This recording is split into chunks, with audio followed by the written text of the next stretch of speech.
Hello dear aspirant, তো তোমাদের আরো একবার সাকসেসবাজ একাডেমিতে স্বাগত জানাই। সকলকে গুড ইভিনিং। সবাই আশা করি খুব ভালো আছো। কয়েকদিন কিছু ব্যস্ততার কারণে আমি আসতে পারিনি তোমাদের সামনে।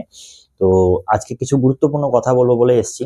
দেখো, আগামীকাল জাস্ট তোমাদের আজকে রাতটা পার হলে শুরু হচ্ছে তোমাদের ডাব্লিউবি কনস্টেবলের পিএমটি পিএটি বা গ্রাউন্ড, যেটাই তোমরা বলো না কেন। তো তোমাদের হাতে শুধুমাত্র আজকে রাতটাই যা প্রিপারেশন করা তোমরা করে নিয়েছো। তোমরা প্রত্যেকে তোমাদের বেস্ট দেবে, এটা আশা করছি। যাদের বিশেষ করে কালকে মাঠ আছে আমি তাদের কথা বলছি অবশ্যই, এবং যাদের হাতে আরো কিছুদিন টাইম আছে তারা আরো কিছুদিন ধরে তোমরা প্র্যাকটিস করার সুযোগ পেয়ে যাচ্ছ। এটা একটা অনেক বড় সুযোগ। যাদের লাস্টের দিকে মাঠ পড়েছে তারা আরো বেশ মোটামুটি 15-20টা দিন মতো পাচ্ছ। 15 দিন মতো মোটামুটি অন অ্যান অ্যাভারেজ পেয়ে যাচ্ছ। ওদের 21 তারিখেও মাঠ, তারা মোটামুটি 15 দিন মতো পেয়ে যাচ্ছ। তো তোমাদেরকে আমি অবশ্যই বলবো যে খুব ভালো করে মাঠ প্র্যাকটিস করো যাদের এখন হাতে টাইম রয়েছে। কিন্তু সব থেকে বড় বিষয় হচ্ছে যাদের কালকেই মাঠ রয়েছে, বিশেষ করে প্রথম 3 দিন মেয়েদের মাঠ হবে। অনেকে মেয়েদের মধ্যে অনেকে ঘাবড়ে আসো যে মাঠ করতে আদৌ পারবো কিনা, ফিজিক্যাল ফিটনেস সেভাবে নেই, কিভাবে কি করবো না করবো, শরীরের স্ট্রেংথ দরকার। ছেলেদের ক্ষেত্রে অনেকে যারা 3 দিন পর থেকে যাদের মাঠ শুরু হচ্ছে, তোমাদের মেয়েদের মাঠটা হয়ে যাওয়ার পরে, তো তারাও অনেকে কিন্তু ঘাবড়ে রয়েছে, তারাও অনেকে দুশ্চিন্তায় রয়েছে যে তোমরা কি করে কি ম্যানেজ করবে সমস্ত কিছু। তো এই বিষয়ে আমি কয়েকটা কথা বলবো। জাস্ট দেখো, প্রথম বিষয় হচ্ছে যেটুকু যা প্র্যাকটিস করার করেছো মাঠে যাওয়ার আগে সমস্ত কিছুকে তুমি মাইন্ডসেট এভাবে করে নাও যে তুমি যথেষ্ট পরিমাণে প্র্যাকটিস করেছো, এবং যে পরিমাণ প্র্যাকটিস করেছো সেটুকু তুমি মাঠে ইমপ্লিমেন্ট করে এসো, সেটুকুই তোমার জন্য এনাফ, সেটুকু তোমার জন্য যথেষ্ট। তো কাজেই ফালতু টেনশন নেবে না যে আমার মাঠে গিয়ে কি হবে, আমি কি পারবো আদৌ, আমি কি ওই ছেলেটা অত ভালো দৌড়াচ্ছে, ওই মেয়েটা অত ভালো দৌড়াচ্ছে, তার মানে কি আমি পারবো না, বা আমি কনফিডেন্স লো হয়ে যাচ্ছে আমার। এই ধরনের চিন্তা ভাবনাগুলো কিন্তু একদম করা যাবে না। মাঠে তুমি পা রেখেছো মানে তুমি পারবে, তুমি পারার জন্য এখানে এসছো। এতটা দূর ট্রাভেল করে তুমি যখন মাঠে আসতে পারবে, তুমি পারবে, তুমি অবশ্যই পারবে। পারবে বলেই তুমি ওখানটা করে গেছো, না পারলে তুমি যেতে না। পরিষ্কার কথা। অনেক ছেলেমেয়ে আছে যারা মাঠে যায় না, ভয়ে যাবেই না। তো তাদের মধ্যে তুমি নও। তুমি যেহেতু ওখানে প্রেজেন্ট হয়েছো, তুমি তার মানে পারবে। তুমি ওখানে জিততে গেছো, তুমি ওখানে হারতে যাওনি। তো সুতরাং এই কথাটা মাথায় রাখবে। আর দ্বিতীয় হচ্ছে, অনেকেই প্রশ্ন করছো যে মেন্টাল ফিটনেস তো নিয়ে আসছি কিন্তু শারীরিক ফিটনেস পাচ্ছি না, বিশেষ করে এত ঠান্ডা এখানে। দক্ষিণবঙ্গ এবং উত্তরবঙ্গ সমগ্রই, এই দক্ষিণবঙ্গে বেশি, বিশেষ করে মালদা মুর্শিদাবাদে কিছু কিছু অঞ্চলে এবং পুরুলিয়া সাইডে, পশ্চিম মেদিনীপুর সাইডে কিছু কিছু জায়গায় প্রচন্ড ঠান্ডা পড়েছে, যে সকালবেলায় কুয়াশায় দেখা যাচ্ছে না, এমনও কন্ডিশন দেখা যাচ্ছে, হাত পা জমে থাকছে। তোমরা সেগুলো নিয়ে অনেক সমস্যায় পড়ছো।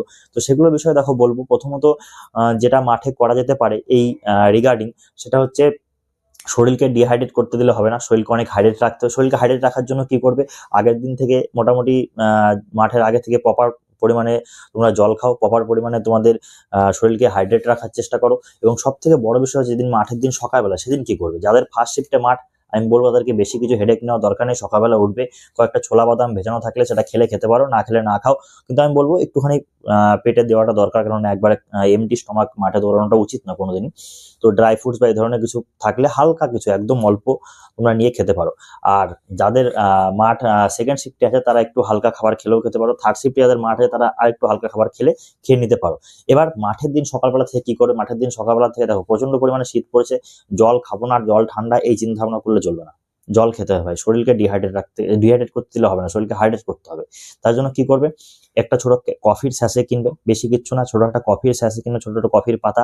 তার সঙ্গে তোমরা যেটা করবে সেটা হচ্ছে ইলেকট্রল কিনবে, ওআরএস নয় কিন্তু ইলেকট্রল নেওয়ার চেষ্টা। যাদের ইলেকট্রলের গন্ধে যাদের সমস্যা হয় তাদের জন্য ওআরএসটা নেওয়া যেতে পারে, তবে ইলেকট্রল হচ্ছে ফার্স্ট প্রায়োরিটি এবং ইলেকট্রল হচ্ছে তোমাদের ফার্স্ট অপশন। ঠিক আছে? তো মোটামুটি হাফ লিটারের মতো জল নেবে।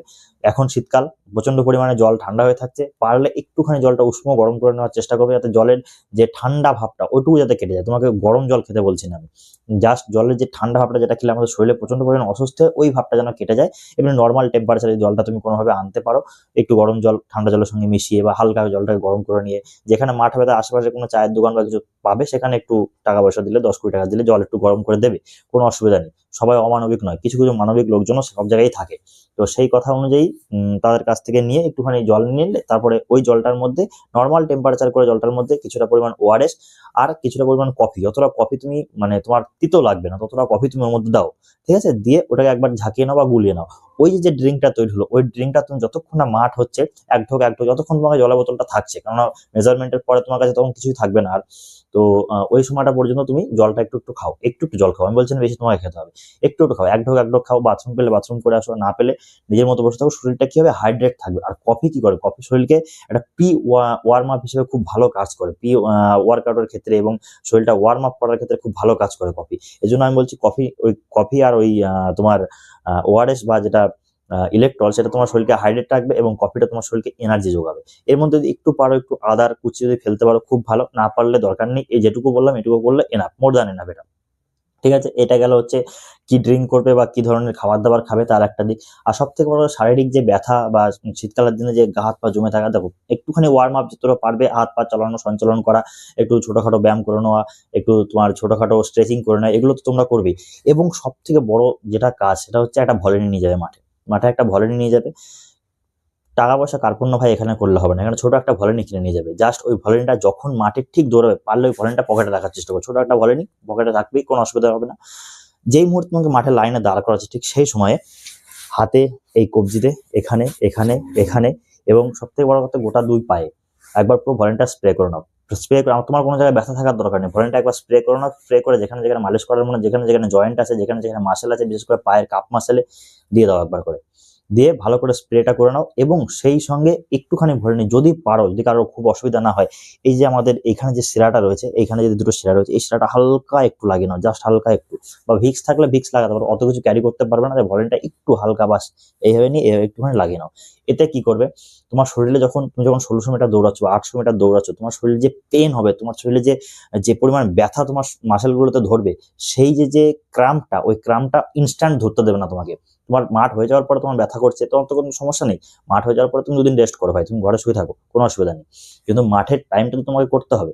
এই সময় তুমি কি করবে, তোমার ওই ক্রাম্প মাসেলের যাতে টান না ধরে, মাসেলগুলো যাতে সতেজ থাকে, তার জন্য ওই ভলিনিটা দেওয়া। আর এই মাথায় এখান দিয়ে দিতে বললাম কেন, শীতকালের দিন এই শিরাগুলো সমস্ত জমে থাকে আমাদের, এগুলো আমাদের ব্রেন কাজ করে না, মাঠটা সম্পূর্ণ ব্রেনের উপরে। তুমি যত ব্রেন যত তোমাকে শার্পনেস ভাবে দৌড়তে সাহায্য করবে, তত তুমি দৌড়াতে পারবে। যেখানে তুমি পারবে না, সেখানে তোমার ব্রেন যদি সিগন্যাল যে না তোকে পারতে হবে, তাহলে তুমি পারবে। কিন্তু তোমার ব্রেন যদি এক পাক দৌড়ানো পারে, না ছেড়ে দে ভাই ছেড়ে দে, তোর দ্বারা হবে না, এরকম ব্রেন এটা বলবে। কিন্তু এটাকে যদি তুমি ওভারকাম করতে পারো, তবেই তুমি মাঠ পাস করতে হবে। আর এটাকে ওভারকাম করার একমাত্র উপায় হচ্ছে ব্রেনটাকে রিল্যাক্স রাখা। যখনই তুমি ভলিনি বা ভিক্স জাতীয় কিছু এখানে দিয়ে দেবে, তখন তোমার ব্রেনটা একদম ফিক্সড হয়ে যাবে, রক্ত চলাচল একদম সতেজ হয়ে যাবে, যার কারণে কি হবে, তুমি শরীরে একটা আলাদা রকম এনার্জি পাবে, শরীরে একটা আলাদা রকম টেম্পার ফিল করবে। ওই টেম্পারে তুমি দৌড়াবে। যাদের ওই 800 মিটার বা 1600 মিটার মাঠ আছে, এই জিনিসটা করে দেখো, প্রচন্ড পরিমাণে কাজে দেবে এবং প্রচন্ড পরিমাণে তোমরা উপকার পাবে, আমি তোমাদের কথা দিচ্ছি। ঠিক আছে, চলো আর বেশি দীর্ঘায়িত করবো না, সবাইকে বেস্ট অফ লাক। সবাই খুব ভালো ভালো মাঠ করো এবং ইনজুরি ছাড়া নিজেকে একদম পাস করে মাঠ থেকে বেরিয়ে চলে আসো। এবং আমি বলবো জিজান লাগিয়ে দাও, যাদের পর্যাপ্ত নাম্বার রয়েছে তারা জিজান লাগিয়ে মাঠ করো, কেননা এবার নয়তো নেভার, এই চিন্তা ভাবনা নিতে হবে তোমাকে। কেননা মাঠ পাস করলে ভাই চাকরি, এরপর আর একটা মাত্র স্টেপ বাকি রয়েছে, সেটা হচ্ছে ইন্টারভিউ, আর অন্য কিচ্ছু বাকি নেই মাঝখানে, এই পরীক্ষা কিন্তু মেন নেই, এটা তোমাকে মাথায় রাখতে হবে। সুতরাং সেই লেভেলের নিজের প্রিপারেশনটা দাও ওখানে। ঠিক আছে, সেই লেভেলে তোমার এফোর্টটা দিতে হবে, পার্সোনাল যা করার করে নিয়েছো, এখন সেই লেভেলে এফোর্টটা তোমাকে দিতে হবে অবশ্যই। ঠিক আছে, ব্যাস এতটুকুই, চলো আর বেশি দীর্ঘায়িত করবো না। সবাইকে বেস্ট অফ লাক, সবাই খুব ভালোভাবে মাঠ করে ফিরে আসো। কে কে পাস করলে অবশ্যই জানাবে, কাল থেকে শুরু হচ্ছে। এরপরে আমি নতুন কোনো আপডেট পাই তোমাদের অবশ্যই দেওয়ার চেষ্টা করবো। আর একটা সব থেকে গুরুত্বপূর্ণ আপডেট, সেটা হচ্ছে কলকাতা পুলিশের মাঠও খুব তাড়াতাড়ি হবে। কলকাতা পুলিশের রেজাল্ট হয়তো সামনের 2 সপ্তাহের মধ্যে তোমরা দেখতে পেয়ে যেতে পারো, এবং মাঠ প্রচন্ড তাড়াতাড়ি হবে। যাদের কলকাতা পুলিশ রয়েছে তারাও কিন্তু অ্যালার্ট হয়ে যাও এবং মাঠ প্র্যাকটিস করা শুরু করো, আর কিন্তু হাতে সেরকম টাইম নেই। তো চলো, সবাইকে গুড নাইট, সবাই খুব ভালোভাবে মাঠ করে এসো, সবাইকে বেস্ট অফ লাক এবং নিজের সাকসেসের দিকে তোমরা আরো এক ধাপ এগিয়ে যাও, এই কামনা করি। চলো, জয় হিন্দ।